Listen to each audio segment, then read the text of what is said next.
Lady Oscar, elle est habillée comme un garçon. Lady Oscar, personne n'oubliera jamais son nom. Et je ne l'ai pas oublié son nom, Lady Oscar, puisque ça fait partie des dessins animés qui, quand j'étais plus jeune, m'ont fasciné.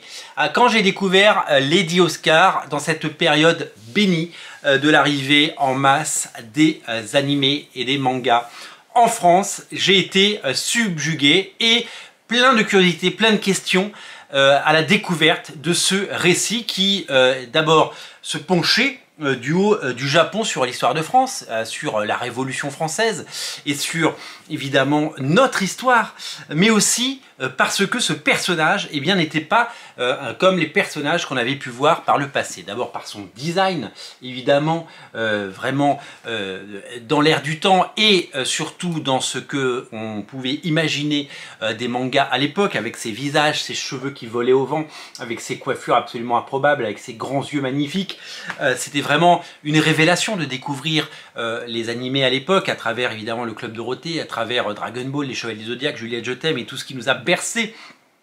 C'est vraiment une période que j'ai adoré découvrir et ça a été vraiment des découvertes. Ça a été des découvertes à tous les niveaux parce que à l'époque, on ne savait pas qu'il y avait des mangas ou des animés pour les garçons et des animés et des mangas pour les filles. On nous proposait des choses qui étaient mélangées. On avait Ken le Survivant l'après-midi, c'était un peu fou. On avait Juliette je t'aime qui a priori ne nous était pas destiné, mais on le regardait quand même.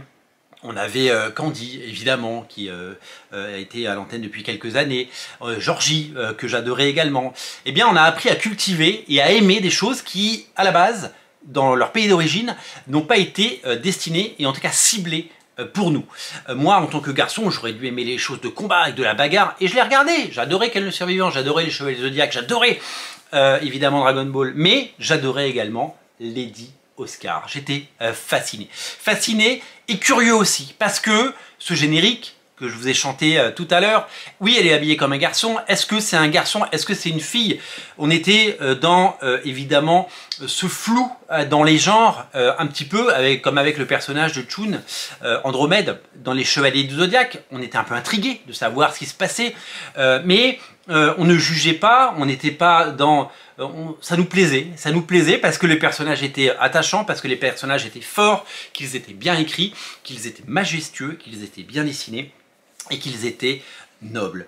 C'est ce qu'on a aimé dans l'élégance et le trait de Lady Oscar, de son vrai nom, La Rose de Versailles, dont un nouvel animé sort au cinéma, je crois, mais on n'a pas connu sa version manga, sa version papier.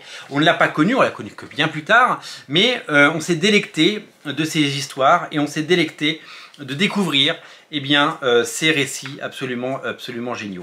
Aujourd'hui, à l'occasion du 250e numéro d'Animeland, eh bien, c'est un pari de mettre Lady Oscar et donc La Rose de Versailles en couverture, et un pari qui a l'air de payer, puisque si je surveille les réseaux sociaux, les gens postent et sont super fiers et sont super contents de pouvoir l'acheter. Et ce n'est pas une question de genre, ce n'est pas une question d'être un garçon ou une fille. L'important, c'est d'aimer les bons dessins animés, les bons animés et les jolies choses. C'est tout simplement une plongée dans une époque et un dossier absolument génial sur les créateurs et tous ceux qui ont travaillé sur cette série et ceux qui vont nous dévoiler eh bien, leurs secrets et leurs souvenirs. Ça va être vraiment génial. Dans ce numéro, c'est un spécial shoujo, parce que c'est le maître des shoujo, celui-là. Regardez cette couverture, elle a tout pour plaire, elle est magnifique, elle est d'une beauté incroyable.